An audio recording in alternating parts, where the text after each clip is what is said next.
அனைவருக்கும் வணக்கம். நாட்டார் மரபுகள். முதுகலை முதலாம் ஆண்டு நாட்டார் மரபுகள். முனைவர் மா. சித்ரா, தமிழ்துறை உதவி பேராசிரியர், ஈமா கோ. யாதவர், மகளிர் கல்லூரி. நாட்டார் வழக்காட்சியலில் நாட்டார் மரபுகள் பற்றியில் பார்க்க போகிறோம்.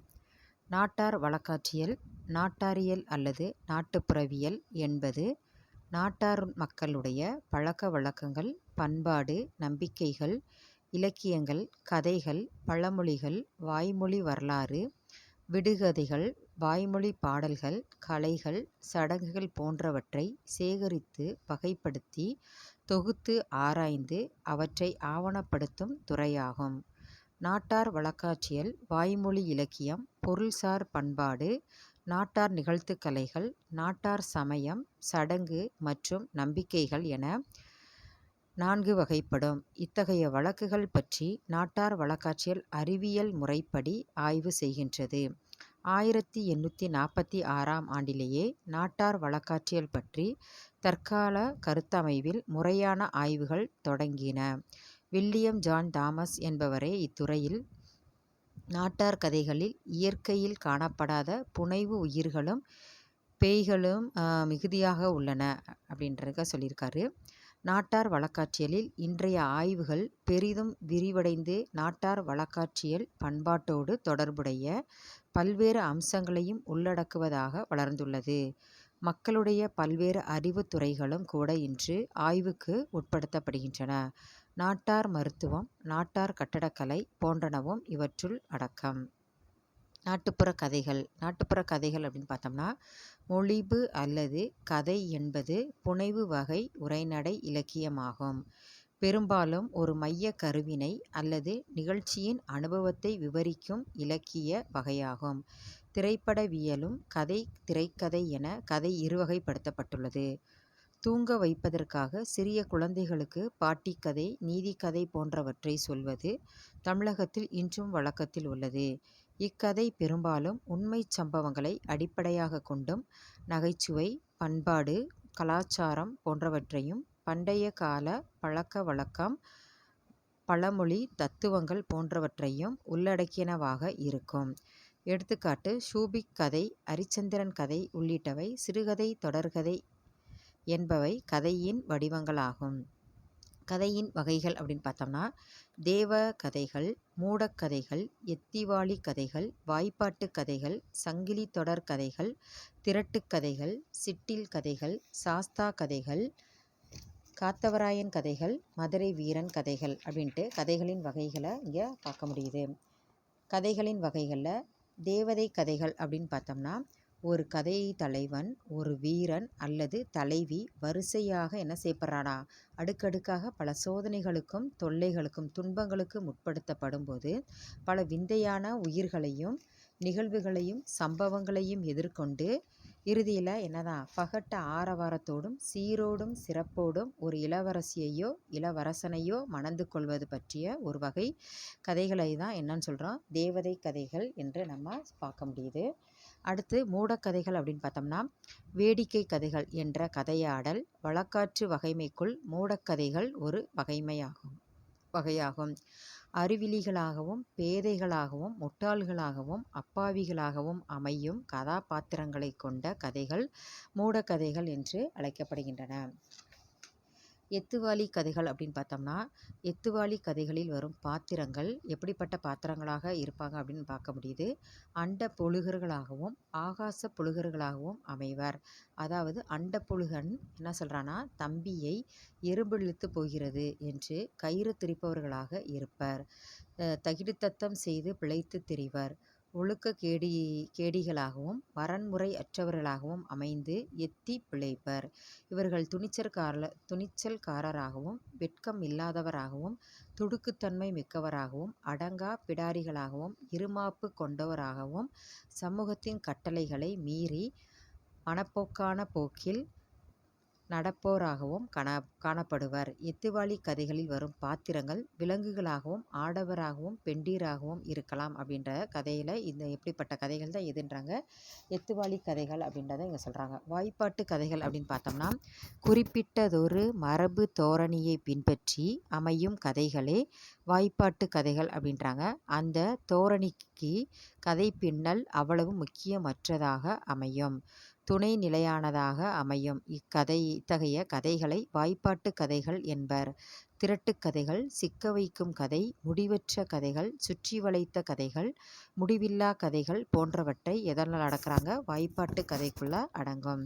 சங்கிலி தொடர் கதைகள், திரட்டுக்கதைகள் அப்படின்னு பார்த்தோம்னா ஒரு நிகழ்ச்சியில் தொடங்கி மற்றொரு நிகழ்ச்சியோடு தொடர்பு கொண்டு வளர்ச்சி பெற்று கடைசியில் என்ன செய்யப்படுதா தொடங்கிய இடத்திற்கே வந்து சேர்ந்து நிகழ்ச்சிகளை அடுக்கி கூறும் கதைகள் தான் எனது சங்கிலி தொடர் கதைகள் அல்லது திரட்டுக்கதைகள் எனப்படும். இத்தகைய கதைகள் உலகில் எங்கன்னு பார்த்தோன்னா பல்வேறு பகுதிகளில் சொல்லப்படுகிறது. தமிழ்நாட்டில் பார்த்திங்கன்னா தென்கோடி மாவட்டத்திலும் கோத்தர்களிடமும் இத்தகைய கதைகள் இன்றும் என்ன செய்யப்படுது காணப்படுது அப்படின்றத பார்க்க முடியும். இவை இக்காலங்களில் இலக்கியங்களிலும் இடம்பெற்றுள்ளன, கற்சிற்பங்களாகவும் வடிவமைத்து வைக்கப்பட்டுள்ளன அப்படின்றத நம்ம பார்க்க முடியுது. அடுத்து சிட்டில் கதைகள் அப்படின்னா ஒரு சிட்டு மரத்தொளச்சி முட்டை ஒட்டு என மரம் வந்தது அப்படின்றத மூடிக்கிட்டு மரம் வந்து மூடிச்சுன்னா தழுத்து மூடிக்கிட்டு அப்போ இந்த சிட்டிலுக்கு ஒரு யோசனை வந்து அப்படின்ற பாணியில் என்னது இந்த கதை அமைப்பு சொல்லக்கூடிய நம்ம தோரணை அந்த வார்த்தைக்கு ஏற்ற மாதிரி என்ன செய்யப்படுது சிட்டில் கதைகள் இந்த மாதிரி கதைகள் என்னது சிட்டில் கதைகள் அப்படின்றத சொல்கிறாங்க. அடுத்து சாஸ்தா கதைகள் அப்படின்னு பார்த்திங்கன்னா இது ஐயன் கதை என்றும் வல்லரக்கன் கதை என்றும் குறிப்பிடப்படும். கொடை விழாவின் முதல் நாள் சாஸ்தாவின் கதை தான் என்ன செய்யப்படுமா பாடப்படுவது இதுதான் மரபு. இது பிறப்பு பற்றிய கதை. இந்த கதை பாடலில் நகைச்சுவையும் பாலியல் இன்பச்சுவையும் சமூக அடிப்படையிலான அங்கதமும் கற்பனையும் அமைந்த பாடகருக்கும் பார்வையாளருக்கு இடையே சிறந்ததோர் ஊடாட்டம் அமையும் விதமாக இருக்கக்கூடிய கதை தான் எதுன்றாங்க சாஸ்தா கதை அப்படின்றத சொல்கிறாங்க.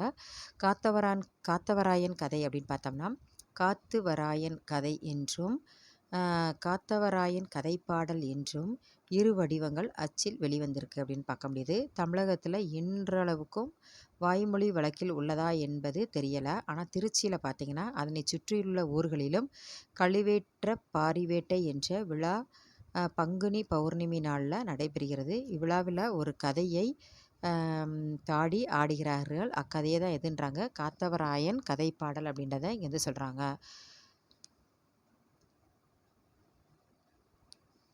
பழமொழி. அடுத்து பழமொழி இல்லாத இடமே கிடையாது.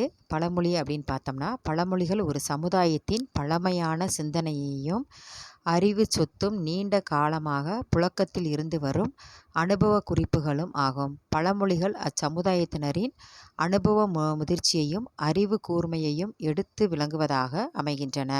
இவை பெரும்பாலும் பதிவு செய்யப்படாத வாய்மொழி வழக்காகவும் நாட்டுப்புறவியலின் ஒரு கூறாகவும் அமைகின்றன. எடுத்துக்கொண்ட பொருளை சுருக்கமாகவும் என்ன செய்யணும் தெளிவுடனும் சுவையுடனும் பழமொழிகள் விளங்க வைக்கின்றன. சூழ அமைவுக்கு ஏற்ற மாதிரி பழமொழிகளை எடுத்தாண்டால் அந்த சூழ அமைவை அல்லது பொருளை விளங்க அல்லது விளக்க அவை உதவுகின்றன. தமிழ் இலக்கிய வரலாற்றில் பார்த்திங்கன்னா பழமொழிக்கு என்ற ஒரு தனி நூலாகவே என்ன செய்யப்படுது பழமொழி 400 இருக்குது. அந்த நூலில் பார்த்திங்கன்னா 400 பழமொழிகள் உள்ளன.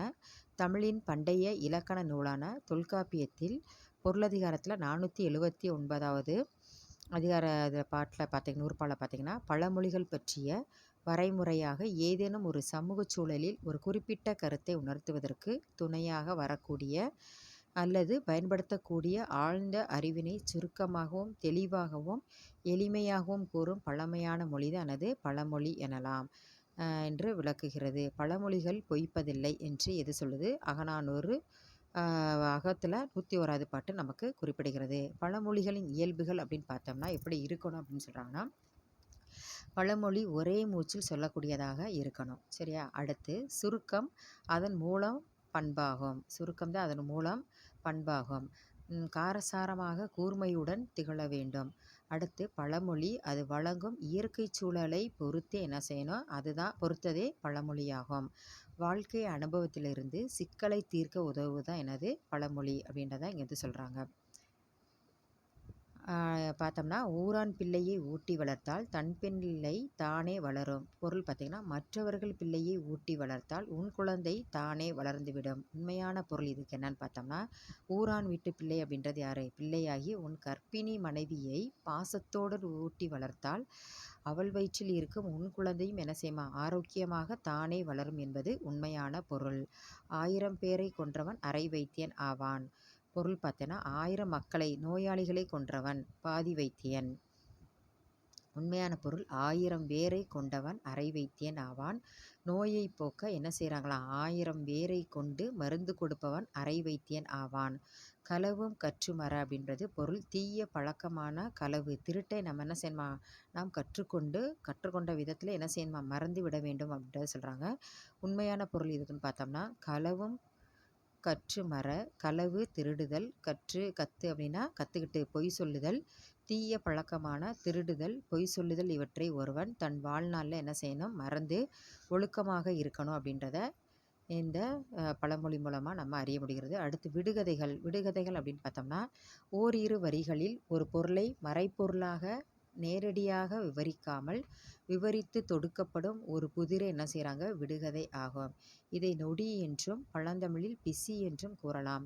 விடுகதையை பொதுமக்கள் இலக்கிய வடிவமாகவும் வாய்மொழி இலக்கியமாகவும் சிலர் அடையாளப்படுத்துவர். குறிப்பாக தாய்மார்கள் தம் மக்களின் சிந்தனை ஆற்றலை வளர்க்கும் வகையில் விடுகதைகளை எழுப்புவதும் இளஞ்சிறார் அவற்றிற்குரிய விடைகளை இறப்பதும் வழமையாகும் அப்படின்றத இங்கே வந்து சொல்கிறாங்க. விடுகதைகளில் எந்தெந்த வழிமுறைகளில் மயக்கங்கள் ஏற்படுத்தப்படுகின்றன என்பதற்கு சான்று. நாறுலேயும் நாறு, எந்த நாறு பெரிய நாறு? இதற்கு விடை கிழவனாறு என்பதாகும். இங்கு நாம் நாறு என்னும் போது தேங்காய், பனைநார் என்பவற்றை மனதில் கொள்வோம். ஆனால் கிழவனாறு என்பதில் உள்ள ஆர் என்ற மரியாதை பன்மை கட்டுருபன் கிழவன் என்பதனோடு இணைத்து தடை கூறாவது காண்க. சிவப்பு பைக்குள் சில்லறை கொட்டி கிடக்குது. அது என்ன? காய்ந்த சிவப்பு மிளகாய். 1000 தச்சர் கூடி அழகான மண்டபம் கட்டி ஒருவன் கண்பட்டு உடைந்ததாம் மண்டபம். அஃது என்ன? தேன்கூடு. பிறக்கும்போது வால் உண்டு,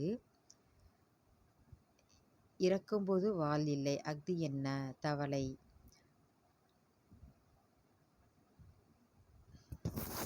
நாட்டார் மரபுகளில் பார்த்தோன்னா இந்த மாதிரி என்னென்ன மாதிரி சொல்லாட்சிகள், கதைப்பாடல்கள், பழமொழிகள், விடுகதைகள் இந்த மாதிரி கையாளப்பட்டிருக்கு அப்படின்றத இதன் மூலம் நம்ம அறிஞ்சு கொள்ள முடிகிறது. நன்றி, வணக்கம்.